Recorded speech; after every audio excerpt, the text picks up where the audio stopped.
Hello everyone. ASC academy में JEE mains, NEET, Maharashtra CET की classes start हो चुकी हैं। बहुत अच्छे स्कूल्स के बच्चों ने एएससी एकेडमी में एडमिशन ले लिया हुआ है। आप भी जल्द एकेडमी विजिट करें। सीट्स बहुत लिमिटेड हैं। दाखला मामले की दोनों आरोप पत्र चार्जशीट आ चुकी है, क्या कहें? देखो, मालेगांव शहर में सबसे पहले बीजेपी के किरीट सोमैया आए और उन्होंने मालेगांव शहरियान पर कई तरह का इल्ज़ाम लगाया। ख़ास तौर से बांग्लादेशी और रोहिंग्या के यहाँ पर हज़ारों की तादाद में बांग्लादेशी और रोहिंग्या है। जब ये मामला चल रहा था और सरकार ने उसी बात पर रोहिंग्या और बांग्लादेशी की बात को भुनाने के लिए एक एसआईटी बैठा दी और उसके फ़ौरन बाद छावनी पुलिस स्टेशन में 2 एफआईआर हुई। पहली एफआईआर की चार्जशीट 15 दिन पहले आई। उसमें भी कोई ऐसा इल्ज़ाम चार्जशीट में साबित नहीं कर पाई पुलिस कि कोई रोहिंग्या या बांग्लादेशी है। उसके बाद कल जो दूसरी चार्जशीट दाखिल हुई, आज माइनॉरिटी डिफेंस कमेटी के वकीला वो चार्जशीट निकाले, अब उसकी स्टडी कर रहे हैं। लेकिन जो मोटी मोटी बात उसमें समझी कि उसमें भी एक भी बांग्लादेशी या रोहिंग्या पुलिस ने साबित नहीं कर पाई। मैं ये पूरे मामले में हर वक्त ये बात बोलता रहा हूँ कि पुलिस डिपार्टमेंट हर सवाल पर प्रेस कॉन्फ्रेंस लेती है। कोई भी मामला होगा तो पुलिस प्रेस को बुलाएंगी और अपनी बात रखेंगी। ये पूरे मामले में अगर चार्जशीट भी फाइल हो गई तो पुलिस डिपार्टमेंट ने प्रेस बुलाना चाहिए और बताना चाहिए कि इस चार्जशीट में क्या क्या है।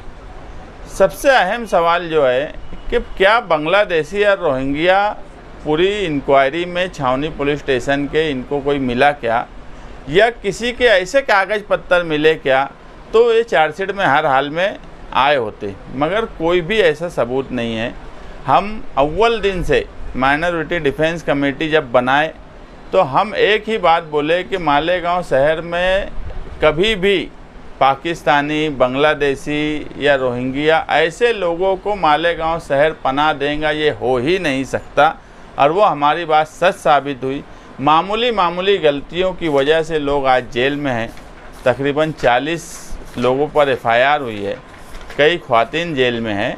ये हमारे लिए भी अफसोस की बात है कि अभी तक उनकी बेल नहीं हुई, मगर हमने अभी हमारे एडवोकेट अब्दुल अजीम खान जो सीनियर वो हज पर हैं, पीछे एक मीटिंग बुलाकर हमने मर्चेंट वकील को भी साथ में जोड़ा। Advocate Arif, advocate Tausif, advocate Aamin, ये हमारी पूरी टीम है और मर्चेंट वकील को भी जोड़े हैं।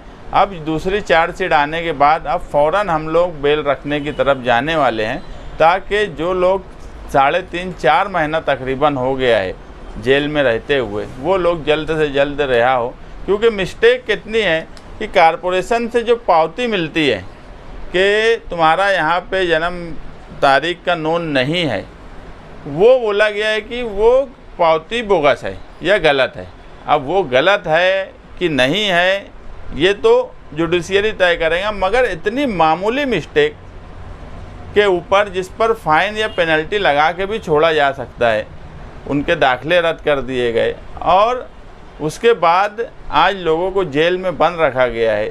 ईडी जैसी एजेंसी की कार्रवाई मालेगांव शहर में इतने मामूली मामले में होती है, जिसमें 2-5 लाख का जो चार्जशीट में दिख रहा है कि ट्रांजैक्शन जो है वो भी कोई बहुत बड़ा ट्रांजैक्शन नहीं है कि चलो करोड़ों अरबों का ट्रांजैक्शन है।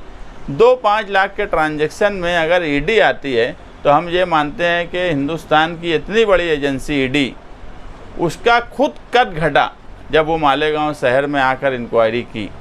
ऐसे सब हालात इस शहर में बने हुए हैं। हम माइनॉरिटी डिफेंस कमेटी की तरफ से हर मुमकिन कोशिश कर रहे हैं कि शहरियान के साथ रहें।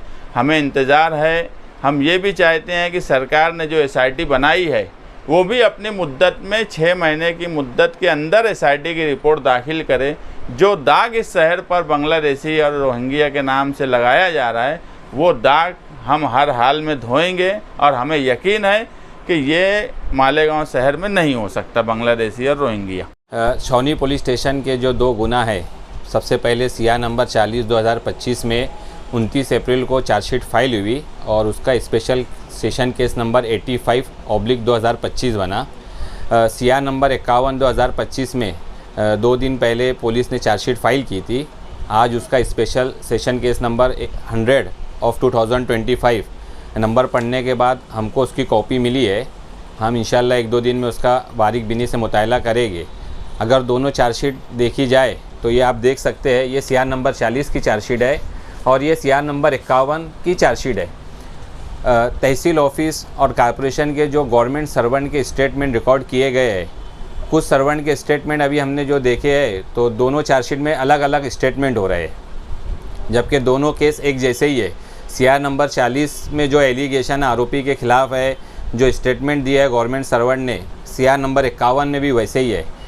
दूसरी एफआईआर करने की पुलिस को कोई ज़रूरत नहीं थी, लेकिन पुलिस ने दूसरी एफआईआर भी की और अब चार्जशीट भी फाइल कर दी गई है। सीआर नंबर 40 में टोटल जो है वो आरोपी जो किए गए हैं 20 आरोपी किए गए हैं, जिसमें 9 लोग अरेस्ट है। उसमें जो है 2 लोगों को सुप्रीम कोर्ट से इंटरिम बेल मिली है, एक आरोपी को बेल हुई है और बाकी जो है 8 लोगों को फ़रार बताया गया है। वैसे ही सीआर नंबर 51 में जो है टोटल 21 लोगों को आरोपी बताया गया है, जिसमें से 10 लोग जो है जेल में हैं और उसमें जो है एक आरोपी नंबर 4 है जो एफआईआर दाखिल करने से पहले ही इंतकाल हो चुका है उनका, ऐसा पुलिस ने चार्जशीट में बताया है। 4 लेडीज़ को जो है नोटिस देकर छोड़ा गया है और 51 नंबर की एफआईआर में 6 लोगों को फ़रार बताया गया है। इंशाल्लाह हम दोनों चार्जशीट का और बारीक बीनी से मुताला करके एडवोकेट मर्चेंट से हम बात करके इंशाल्लाह पीर के दिन से जो है ज़मानत दाखिल करने की पूरी कोशिश करेंगे।